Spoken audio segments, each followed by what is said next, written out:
कि इस दौर में बहुत जोखिम का काम है कि आप दानिश के नाम से अवार्ड दे रहे हैं, जब लोग नाम लेना भी जरूरी नहीं समझते। वो झूठ भी बोल रहा था बड़े सलीके से, मैं एतबार न करता तो क्या करता।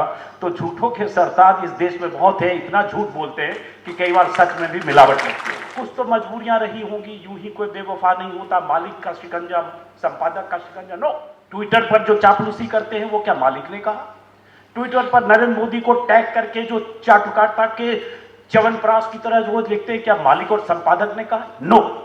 तो इसलिए जो लोग नौकरी की का हवाला देते हैं वो आंशिक सच है। 2014 के पहले हम पत्रकार थे, पता नहीं कब चला कि ये सनातनी हो गए भाई। खुला है झूठ का बाजार, आओ सच बोलें, न हो बला से खरीदार, आओ सच बोलें। किसान ट्रस्ट के मुख्य ट्रस्टी जयंत चौधरी जी, ट्रस्ट के पैनल के वो तमाम सदस्य और उस जूरी के भी सदस्य जिन्होंने मुझे भी इस अवार्ड के लायक माना। और खास बात इस अवार्ड का ये है कि दानिश के नाम से ये अवार्ड है। मेरा कोई व्यक्तिगत परिचय दानिश से नहीं था, लेकिन उसकी तस्वीरें हमने कोविड काल में सबसे पहले देखी। जलती हुई चिताएं, दंगों के दौरान भी तस्वीरें देखी थी, और आज भी उन तस्वीरों को याद करके मेरे रोंगटे खड़े होते हैं कि कैसे लाठियां बरस रही हैं और एक शख्स अपने जिस्म, अपने चेहरे को बचाने की कोशिश करता हुआ सिर के बल झुका हुआ है। ऐसी ही जलती चिताओं की तस्वीरें देखी, और ये तस्वीरें इस बात की गवाह है कि सच जब बिल्कुल साक्षात सामने हो, तब कैसे सत्ता और इस दौर का निजाम उस सच का सामना करने के बजाय उस सच को झूठ बताने की कोशिश करता है कि ऐसा तो कुछ हुआ ही नहीं था। लेकिन वही होता है कि अब टेक्स्ट में कुछ लिखते हैं तो उसे झुठलाया जा सकता है, लेकिन जब आप तस्वीरों के जरिए, कैमरे के जरिए कुछ बात कहते हैं तो वो सबूत बनकर सीधे साक्षात सामने खड़ा होता है। कुछ और लिखने बताने की जरूरत नहीं है। बहुत सारे लोग प्रेस फ्रीडम के बारे में, प्रेस की आज़ादी के बारे में, केसी सिंह साहब ने, इरफान हबीब साहब ने, जज साहब ने, सब ने कहा, इसलिए उन बातों को दोहराना नहीं चाहूँगा। लेकिन दानिश के पिता भी यहाँ बैठे हैं, मैं एक पिता की तकलीफ भी समझ सकता हूँ और उनके उस गर्व को भी कि दानिश को हम लोग याद कर रहे हैं। उस दिन भी, जिस दिन अफगानिस्तान से वो खबर आई थी, एक फोटोग्राफर से, एक जर्नलिस्ट से बहुत दूर का रिश्ता होता है। कोई ज़रूरी नहीं कि उसे आप जाने पहचाने, जैसे इनमें से हॉल में से ज़्यादातर लोग मुझे नहीं जानते होंगे, मैं शायद 2-4 लोगों के अलावा किसी से मिला नहीं। वैसे दानिश को हम लोग जानते थे उसके काम से, उनकी तस्वीरों से। और आज गर्व मुझे है कि ये दानिश सिद्दीकी के नाम से अवार्ड है। और बहुत अच्छी बात यह है, जिसका जिक्र इरफान हबीब साहब ने भी किया, और जब जैन जी ने भी मुझे कॉल किया था कि आपका नाम चयन हुआ है, और इरफान हबीब साहब ने, तो मैंने पलट के एक ही बात कही थी, शायद दोनों को याद होगा, कि इस दौर में बहुत जोखिम का काम है कि आप दानिश के नाम से अवार्ड दे रहे हैं, जब लोग नाम लेना भी जरूरी नहीं समझते। विपक्ष के लोग बिल्किस बानो के नाम पर ताला लग जाता है जब उसके साथ नाइंसाफी हुई और हत्यारे, कातिल, दरिंदे, वहशी, बलात्कारी बाहर आते हैं। ऐसी लंबी लिस्ट है जब नाइंसाफियों पर लोग चुप्पी साध लेते हैं, कुछ बोलना कबूल नहीं करते हैं। यहां तक कि जो पार्टी चुनाव लड़ने गुजरात जाती है, उस पार्टी के एक नुमाइंदे से जब पूछा जाता है कि आप सॉफ्ट हिंदुत्व की तरफ जा रहे हैं, बिल्किस पर चुप रहते हैं, तो वो स्कूल और अस्पताल की बात करते हैं। तो इससे आप अंदाजा लगा सकते हैं कि दौर क्या है, कि जो सब कुछ सामने दिख रहा है उस पर भी बोलने से आप परहेज करते हैं। तो हमारी क्या बिसात, अगर हम एक पत्रकार हैं, और मैं तो यूट्यूब पर हूं, तो मैं मानता हूं कि सिंगल यूनिट हूं, मेरे साथ 2-3 युवा साथी हैं, सबकी औसतन उम्र 19 से 22 साल है, उनसे मुझे ऊर्जा मिलती है। तीनों की उम्र जोड़ दूं तो 5 ही 7 साल का फर्क है, इतना फासला है। लेकिन जब हम जैसे लोग क्या अकेले कर सकते हैं, जब सत्ता प्रतिष्ठान के सामने इस दौर में जो स्थितियां बनी है उसमें बड़े बड़े लोग बोलने से कतराते हैं और चुप रहते हैं। बात किसान की, चूंकि किसान ट्रस्ट ने मुझे इस लायक माना, किसानों से मेरा रिश्ता इस किसान आंदोलन के दौरान बना, और मैं आज कहूं कि 25-27 साल दिल्ली के अलग अलग चैनलों में, देश के चैनल में रहते हुए मैनेजिंग एडिटर रहते हुए, एक विशाल न्यूज रूम को लीड करते हुए वो दौर देखा। लेकिन मेरी जिंदगी का हासिल वो 13 महीने, जो 13 महीने मैंने दिल्ली की सीमाओं पर गुजारे, चाहे वो टिकरी बॉर्डर, चाहे सिंघू बॉर्डर, चाहे गाजीपुर बॉर्डर, चाहे पश्चिमी यूपी हरियाणा या किसी इलाके का कोई गांव, जहां किसान अपने आंदोलन के अंजाम के लिए आगाज के बाद से लगातार चिंतित और परेशान थे। मेरी पूंजी वो किसान हैं जिन्होंने बेशुमार मोहब्बत दिया मुझे। छोटी सी 2-3 कहानी सुनाकर बात खत्म करूंगा, क्योंकि पत्रकारिता और बाकी चीजों पर बहुत लोग जो कह चुके हैं 100% मैं उससे सहमत हूं। 3-4 छोटी कहानियां, और इससे समझिए कि हम बहुत अहम बात कही रूपरेखा वर्मा ने कि हम सब लोग कोई बड़ा काम नहीं कर रहे हैं। फर्क यह है कि आज इस काम को बड़ा माना जा रहा है, जो दरअसल किसी भी नागरिक का, किसी पत्रकार का, किसी एक्टिविस्ट का दायित्व है, न्यूनतम दायित्व है। दायित्व में भी मैं न्यूनतम का इस्तेमाल कर रहा हूं, विरोध, प्रतिरोध और गलत को गलत करना, न्यूनतम। हम लोग कॉलेज के दिनों से ये जानते समझते रहे, ये हमारा दायित्व है, और ये दायित्व, ये अधिकार हमें संविधान ने दिया है, फ्रीडम ऑफ प्रेस कहें या अभिव्यक्ति की आजादी। 4 छोटी कहानियां जिसने मुझे जिंदगी में इतनी ताकत दी कि हजारों लोग भी अगर गालियां देते हैं और कहीं भीड़ में भी घिर जाऊं तो मैं याद करता हूं कि लोग इतने मोहब्बत करते हैं, शायद उनकी दुआओं में कोई असर होगा कि इस भीड़ से भी मैं बचकर आऊंगा। बाहर ऐसी भीड़ में मैं घिरा गया। करनाल में मैं चुनाव के, माफ करें, किसान आंदोलन के दौरान शूट कर रहा था। कोई महापंचायत थी, किसान हताश भी हो रहे थे कई बार। हौसला बहुत था कि हम बिना लड़े जाएंगे नहीं, बिना जीते जाएंगे नहीं, बिना कृषि कानून को वापस लिए जाएंगे नहीं। लेकिन एक भीतर से एक चिंता भी होती है कि कब तक बैठेंगे। मैं जगह जगह घूमकर उनकी जन पंचायतों में जाता था। करनाल में मैं कुछ शूट कर रहा था, सारे किसान नेता वहां थे, जो भी किसान मोर्चे के नेता थे, और एक अनाज मंडी में बहुत बड़ी भीड़ थी, 10,000 8,000 किसान थे। एक अच्छी चीज ये हुई मेरी जिंदगी की पूंजी कि जहां भी गया इतनी मोहब्बत, इतने लोग पहचानते हैं कि लगता है कि मैं, बुद्धिस्ट कहते हैं रीइंकारनेशन, पुनर्जन्म। तो मैं मानता हूं कि मेरा पुनर्जन्म हो गया 2020 के आखिरी महीने में। 26 नवंबर को किसान दिल्ली की तरफ आए थे। 30 नवंबर वो तारीख थी जब गाजीपुर बॉर्डर पर किसानों की मोर्चेबंदी मजबूत हुई थी। 28 नवंबर वो तारीख थी जब वीडियो तो मैं देख रहा था कि किसान दिल्ली की तरफ चल पड़े, टीयर गैस, वाटर कैनन, लाठी डंडे, सब कुछ का सामना करते हुए। वो तस्वीरें सोशल मीडिया पर देख रहा था, लेकिन भीतर एक झिझक थी कि मैं इसको कवर कैसे करूंगा, कहां जाऊंगा, कैसे करूंगा। चैनल में होते हैं तो आपके पास बहुत संसाधन होते हैं, और एडिटर होते हैं तब तो संसाधनों की जमात आगे जाती है, आप पीछे से आते हैं गाजे बाजे के साथ, 4 ओबी, 14 रिपोर्टर और 4 गेस्ट रिलेशन। लेकिन जब आप वन मैन होते हैं तो बहुत तरह के संकोच होते हैं।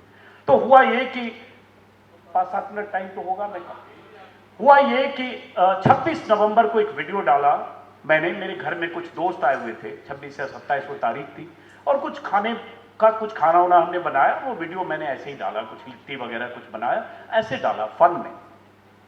किसी ने नीचे एक कमेंट किया कि वहां किसान धरने पर बैठे हैं, भूखों मरने की नौबत हो सकती है, और तुम घर में लिट्टी खा रहे हो, लानत है तुम पर।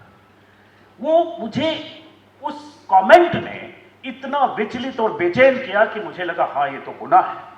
और उसके बाद मैं पता करना शुरू किया कहां कहां है, और उसके बाद गाजीपुर और जहां भी आगे शुरुआत हुई। लेकिन वापस लौटता हूं करनाल। उसके बाद मैं कभी घर में रहा नहीं, चाहे सुबह, रात, दोपहर, बारिश, तूफान, सारे वीडियो में दर्ज हैं। मैं कुछ कहूं तो रिपीट होगा। मैं उससे उस मोहब्बत की बात कर रहा हूं कि जो मोहब्बत मुझे मिली सिर्फ इसलिए मिली क्योंकि उनकी आवाज को जगह नहीं मिल रही थी, या उनकी आवाज को देशद्रोह की आवाज या सत्ता के खिलाफ चूंकि आवाज थी, सत्ता से प्रतिरोध की आवाज थी, इसलिए उनमें तमाम खामियां खोजी जा रही थी, इसलिए उन्हें लग रहा था कि कोई तो उनकी बात कर रहा है। लेकिन यहां कुछ लोग ऐसे बैठे हैं जो उसी तरह की पत्रकारिता कर रहे थे। सौरभ मुझे सामने दिख रहा है NDTV का, बगल में सरप्रिया सांगवा BBC। बरं, तो करनाल में मैं जब हजारों की उस भीड़ को शूट, अच्छा एक चीज होती थी मोहब्बत में, कई बार मोहब्बत में भी चेहरा छुपाना पड़ता है। मैं मास्क लगाता था, वीडियो में कभी नहीं। बहुत लोग कहते थे कि आप अपनी सेहत की चिंता करिए, कोरोना होगा, कोविड होगा, आपकी ज़िंदगी ज़रूरी है। मैं वीडियो में नहीं लगाता था, अनकंफर्टेबल खांसी और कुछ मुझे और प्रॉब्लम इसकी वजह से, लेकिन किसानों की भीड़ में कई बार लगाता था, सिर्फ इसलिए कि पहचाना ना जाऊं, सिर्फ इसलिए कि मुझे काम करना होता था। और इतने लोग आकर हक करते थे, प्यार करते थे, किस करते थे कि अब उसमें फंस जाता था कि मैं काम करूं या इनकी मोहब्बत में कुर्बान हो जाऊं। तो मैं कई बार मास्क लगाता था, तब भी 50 लोग आते थे, आप तो अजीत अंजुम है, कितना भी छिपोगे आप छिप नहीं सकते। तो क्या हुआ, करनाल में मैंने शूट किया और उसके बाद हम लोग चूंकि सिंगल यूनिट है, कहीं रिकॉर्ड करके और उसके बाद एडिट करके अपलोड करना पड़ता है, नेटवर्क खोजना पड़ता है। उस मंडी के सटे हुए, मंडी के परिसर से सटा हुआ एक सरकारी सा कोई दफ्तर था, शायद मंडी परिषद का होगा, कुछ भी, जो बंद था। उस परिसर में गया, 2-3 बाइक लगी थी और मैं वहां वीडियो एडिट करने लगा, जल्दी जल्दी अपलोड करने के लिए। तभी एक 75-80 साल की उम्र के सरदार जी आए, और ये सारे मेरे वीडियो में हैं, मतलब यूट्यूब पर नहीं डाला क्योंकि इमोशनल मोमेंट था। सरदार जी आए और उसके बाद आके बोले, आप अजीत अंजुम हैं? मैंने कहा हाँ। लपक के वो मुझे ऐसे मिले, मुझसे 25 साल उम्र में बड़े होंगे, आज याद करते हुए मेरे रोंगटे खड़े हो रहे हैं। और मिले तो मैं भी मिला उसी गर्मजोशी से, और मिलते ही सेकंड्स भी नहीं हुआ होगा कि फपक कर रोने लगे। जब रोने लगे तो मैंने महसूस किया कि उनके जिस्म से कुछ जुम्बिश है, कुछ धड़कन है, कुछ विचलन है, कुछ परेशानी है। तो मैं दूर हटा और उनका चेहरा देखा कि हो क्या रहा है। दाढ़ी और चेहरे पर जो था उसमें आंसू, उनके आंखों से सीधे आंसू टपकते हुए उनकी दाढ़ी तक आ रहे थे। और उन्होंने जो शब्द कहा, उन्होंने कहा कि जब सारे लोग हमें खालिस्तानी कर रहे हैं, देशद्रोही कर रहे हैं, आप करनाल तक आकर कवर कर रहे हैं, मैं आपका हर वीडियो देखता हूं और आपको ऊपर वाले की दुआ मिले, और हम रोज आपके लिए दुआ करते हैं कि आपको किसी तरह की दिक्कत ना हो, कोविड में अपना ख्याल रखिएगा। और साथ में बताया कि मेरे 2 बेटे फौज में हैं, एक गलवान वैली के इलाके में पोस्टेड है और एक कश्मीर में कहीं है, और उसके बाद भी हमें अगर खालिस्तानी पाकिस्तानी कहा जाता है तो हम समझ सकते हैं। और करीब करीब 5 मिनट तक न उन्होंने मुझे छोड़ा न मैंने उन्हें छोड़ा, क्योंकि वो सहज ही नहीं हो रहे थे। उसके बाद खैर हमने उनसे 1-2 मिनट बात की, उसके बाद वो कहीं गए, फिर पूरे परिवार को लेकर आए, फिर सबसे मिला। ऐसी एक दूसरी घटना, गाजीपुर बॉर्डर में किसानों का प्रदर्शन जब लगा कि अब खत्म हो सकता है, 26 जनवरी की घटना के बाद, जयंत जी के पिता चौधरी अजीत सिंह, जिनके बारे में मैं गवाह नहीं हूं उस संवाद का, लेकिन जयंत जी जानते होंगे, जब लगा कि सत्ता प्रतिष्ठान किसानों को यहां से समेट सकता है, साजिश और तैयारी पूरी थी कि किसानों के आंदोलन की वो आखिरी शाम को एंकर्स की तरफ से कह दिया गया था कि गाजीपुर बॉर्डर की आखिरी शाम है।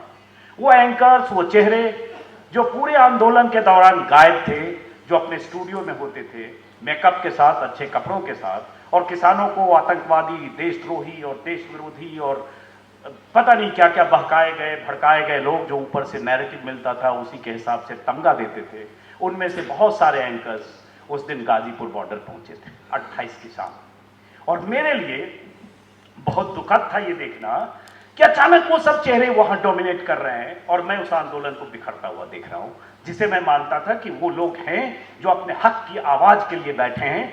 इससे तय नहीं होगा कि वो मुट्ठी भर लोग हैं, वो चंद हजार लोग हैं, वो 130 करोड़ के मुल्क में 20 करोड़, 10 करोड़, 40 करोड़ है या नहीं। लोकतंत्र में मतलब होता है उसके नंबर से नहीं होता है, प्रतिरोध की आवाज से होता है, जैसा कि जज साहब कह रहे थे। लेकिन यहां सब कुछ चूंकि नंबर गेम है, तो आप ये बताने लगते हैं कि बिहार का है क्या, बंगाल का है क्या, राजस्थान का है क्या, आबादी तो इतनी है, देश में इतने करोड़ किसान हैं, ये चंद किसान क्यों बैठे, हालांकि फिर भी वो चंद किसान नहीं थे। तो वहां मुझे बेचैनी हुई कि अब क्या होने वाला है।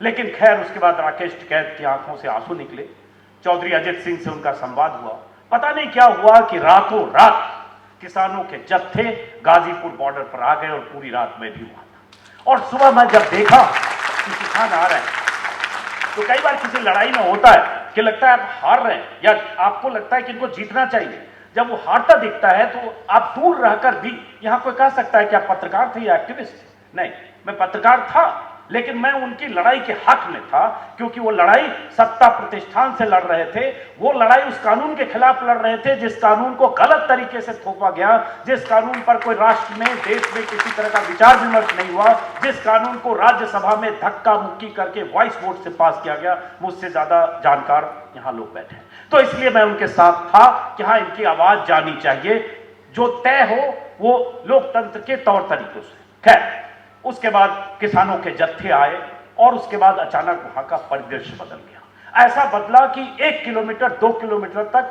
किसानों के जत्थे थे।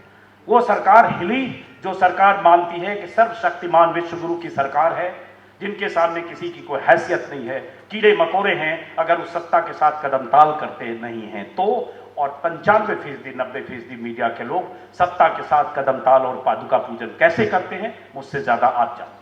लेकिन हुआ ये कि 2 दिन बाद या 3 दिन बाद, 2 ही दिन बाद शायद, फिर वहां बड़ा मजमा था। जो महफिल या जो मजमा, जो कारवां बिखर रहा था, उस कारवां में फिर काफिले जुड़े और वो कारवां बहुत बड़ा हुआ। तब मंच पर कुछ किसान नेता थे, आगे 500-700 मीटर तक हजारों किसान थे, और मेरी टीम के 2 साथी मंच पर आगे शूट कर रहे थे, और मैं बीच में बैरियर लगा था, 3-4 बैरिकेडिंग थी, उसके इस पार था, क्योंकि सिर्फ मैं देखना चाहता था क्या होता है।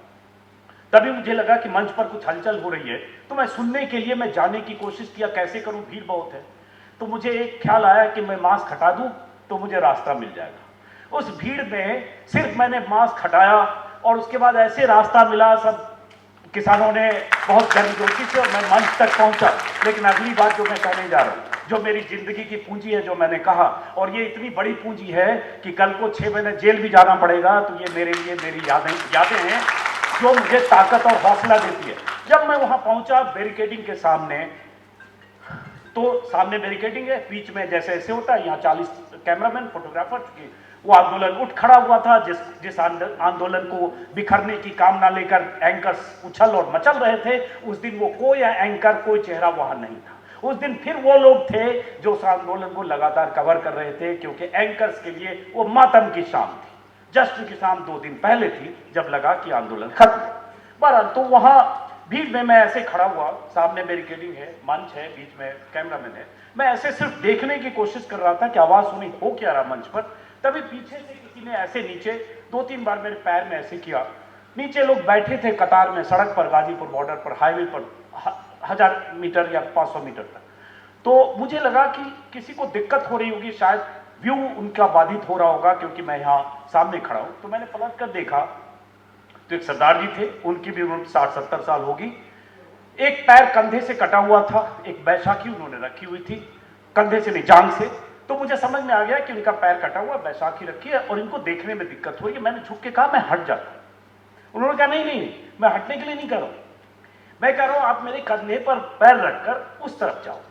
तो मैंने कहा कि मुझे उधर नहीं जाना है, मेरी टीम वहां पर है, कोई दिक्कत नहीं, आप आराम से बैठो। मैं थोड़ा सा हट गया, 20-30 सेकंड, 40 सेकंड, वो फिर उन्होंने ऐसे कहा। फिर कहा, नहीं, मैं चाहता हूं मेरे कंधे पर जाकर उधर जाओ, वाहेगुरु का मेहर होगा, आप जाओ उधर, मेरे कंधे पे पैर रखो। मैं बैठ गया उनके बगल में, और मैं बैठा ही रहा 20 मिनट तक, उनसे कुछ कुछ बातें करता रहा। वो उत्तराखंड के तराई इलाके से आए।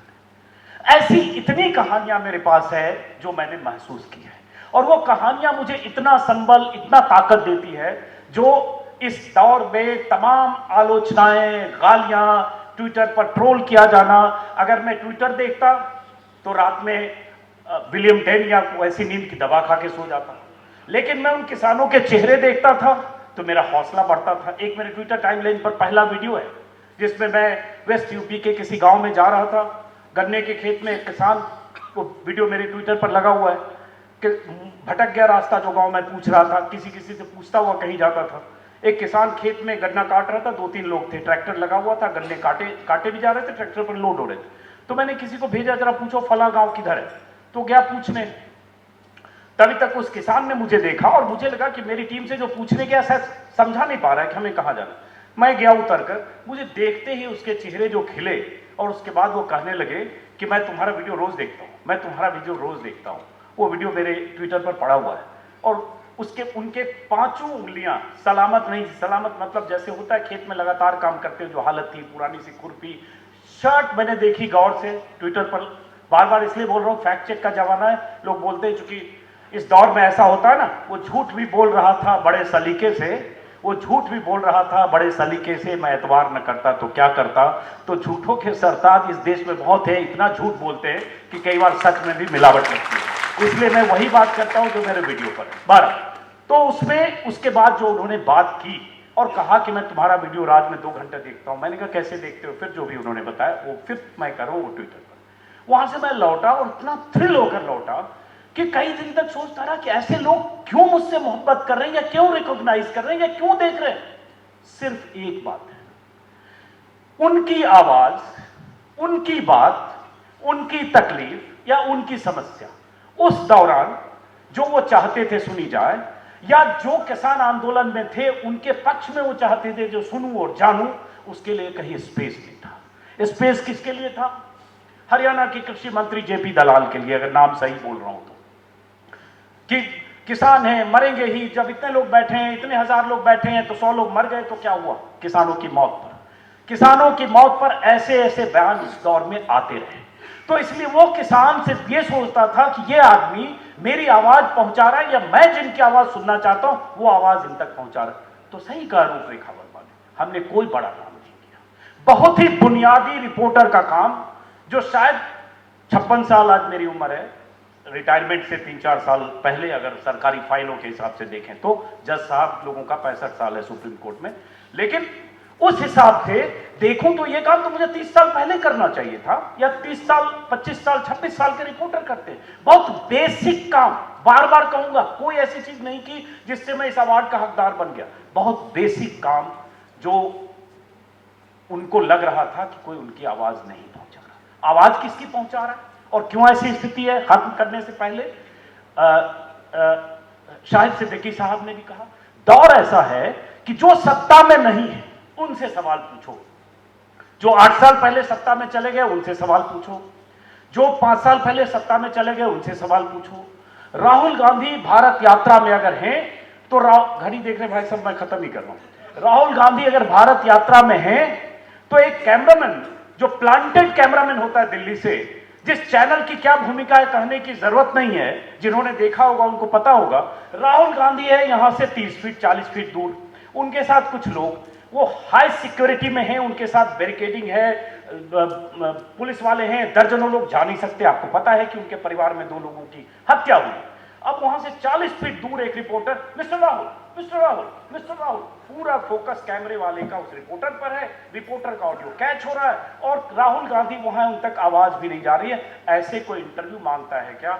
भारत में नहीं, दुनिया में ऐसा इंटरव्यू करने वाला या इस तरह से विपक्ष के किसी नेता का पीछा करने वाला कोई रिपोर्टर आज तक नहीं होगा। पृथ्वी लोक का इकलौता रिपोर्टर मैंने उस दिन देखा, और वो रिपोर्टर कह रहा है या शाम को चैनल चला रहा है कि सवालों से बचकर भागे राहुल, सवालों से बचकर भागे। जिसको सवाल का जवाब इस देश में देना चाहिए, जो 8.25 साल से देश की सत्ता पर हैं, जिनसे सवालों की बहुत लंबी लिस्ट हो सकती है, कुछ सवाल बता दिए प्रशांत कनौजिया ने, उनसे तो आप सवाल नहीं पूछते, काल्पनिक सवाल भी नहीं पूछते, दूर से भी नहीं पूछते, ट्विटर पर भी नहीं पूछते। एक और बात कह सकते हैं, कुछ तो मजबूरियां रही होंगी, यूं ही कोई बेवफा नहीं होता, मालिक का शिकंजा, संपादक का शिकंजा, नो होगा। ट्विटर पर जो चापलूसी करते हैं वो क्या मालिक ने कहा? ट्विटर पर नरेंद्र मोदी को टैग करके जो चाटुकारिता के च्यवनप्राश की तरह रोज लिखते हैं, क्या मालिक और संपादक ने कहा? नो। तो इसलिए जो लोग नौकरी की का हवाला देते हैं वो आंशिक सच है। जो डिबेट में कोई एंकर जहर फैलाता है, बार बार किसी धर्म विशेष को टारगेट करता है, यहां तक कि दानिश सिद्दीकी की मौत के बाद 50 ऐसे चैनल में काम करने वाले पत्रकार, उनकी क्या भूमिका थी मैंने देखी है ट्विटर पर। वो उनके हिसाब से दानिश भी देशद्रोही था, उसकी कुछ वजह है, नहीं जाना चाहता हूं। तो ये मत कहिए कि ऊपर से मजबूरी है, ये स्वतः आपने तय किया है कि आपको सत्ता की, सरकार की, सनातनी संस्था की, क्योंकि सनातनी हो गए। 2014 के पहले हम पत्रकार थे, पता नहीं कब चला कि ये सनातनी हो गए। भाई ऐसा क्या हो गया? चुनाव मोदी जी जीते, मोदीवादी हो गए मान लें, ये सनातनी कैसे हो गए? त्रिपुंडधारी, ललाट में लगाओ, सब कहां बन गए मोदी सरकार की पालकी ढोने की। तो हम लोग तो आइसोलेशन में, कई बार लगता है कि चलो इतनी बड़ी भीड़ में चंद लोग बच गए, लेकिन वहीं से चीजें बदलती है। जब लगता है कि नहीं, जनता में ऐसे लोग हैं जो आपकी आवाज को सुनना चाहते हैं, आपकी आवाज उस तक पहुंचे और अगर बन पाए तो चलिए कुछ सार्थक है। किसान ट्रस्ट ने रिकॉग्नाइज किया, दौर जिहाद का है, जमीन जिहाद, अवार्ड जिहाद भी इसका कोई नाम दे सकता है शाम, अवार्ड जिहाद, जमीन जिहाद, लैंड जिहाद, पता नहीं कितने तरह के जिहाद। एक जिहाद का जिक्र कर रहे थे शाहिद साहब। ये दौर ऐसा है कि आप अगर अपनी आवाज ऐसी बुलंद रखें जो सत्ता को असहज करती हो, तो सत्ता में सिर्फ ये मत समझिए कि 333 सांसद मोदी जी के हैं, 1300 विधायक मोदी जी के हैं, कुल 400 सांसद है वैसे राज्यसभा मिलाकर, सिर्फ ये मत समझिए। उनके साथ वो सैकड़ों पत्रकार भी हैं और वो दर्जनों चैनल भी हैं जो आज की तारीख में मॉडिफाइड हो चुके हैं, और उनसे भी हमें जूझना है। उनकी नफरतों का शिकार बनते हुए अपने हौसले को बनाए भी रखना है और देखना कि कब तक लड़ते हैं। और रूपरेखा वर्मा जी जा चुकी हैं। जब उनका एक वीडियो देखता हूं ट्विटर पर कि एक महिला अकेली एक पर्चा लेकर लखनऊ की सड़कों पर बांट रही है, तो बहुत हौसला मिलता है। मैं उनसे उम्र का अंदाजा ले रहा था, फिर लगा नहीं, इसका मतलब तो 17-18 साल तो अभी हम भी कुछ कर सकते हैं। और 17 कितने दिन तक ये सब चलेगा? कभी तो बदलेगा, उम्मीद पर दुनिया कायम है। तो इसलिए कतील सिपाही का एक शेर है, उससे मैं खत्म करता हूं अपनी बात।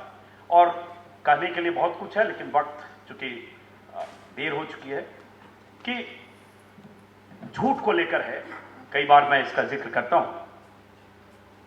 खुला है झूठ का बाजार, आओ सच बोलें। खुला है झूठ का बाजार, आओ सच बोलें। न हो भला से खरीदार, आओ सच बोलें। तो सच अगर हम बोलते हैं तो उसके कुछ खतरे हैं, लेकिन उन खतरों को उठाते हुए कोशिश करूंगा। आखिर में दुष्यंत कुमार मेरे प्रिय शायर लेखक हैं, पश्चिमी यूपी के रहे हैं, जो पश्चिमी यूपी के लोग हैं वो जानते हैं। उनकी 2 लाइनें, रहनुमाओं की अदाओं पर फिदा है दुनिया, रहनुमाओं की अदाओं पर फिदा है दुनिया, इस बहकती हुई दुनिया को संभालो यारो। और वो रहनुमा अलग अलग शक्ल में, तस्वीरों में कल से आपको दिख रहे होंगे, हर ऐसे मौके पर दिखते हैं, ढोल नगाड़े, कपड़े, कोट, जैकेट और लाल आंख के साथ। नमस्कार। नेशनल दस्तक की आपसे गुजारिश है कि अगर इसको बचाना चाहते हैं तो नेशनल दस्तक को सब्सक्राइब करने के लिए रेड कलर के सब्सक्राइब बटन को दबाएं, फिर बेल आइकन की घंटी दबाएं। नेशनल दस्तक को बचाने के लिए बहुत जरूरी है कि हर खबर को शेयर करें, लाइक करें, कमेंट जरूर करें।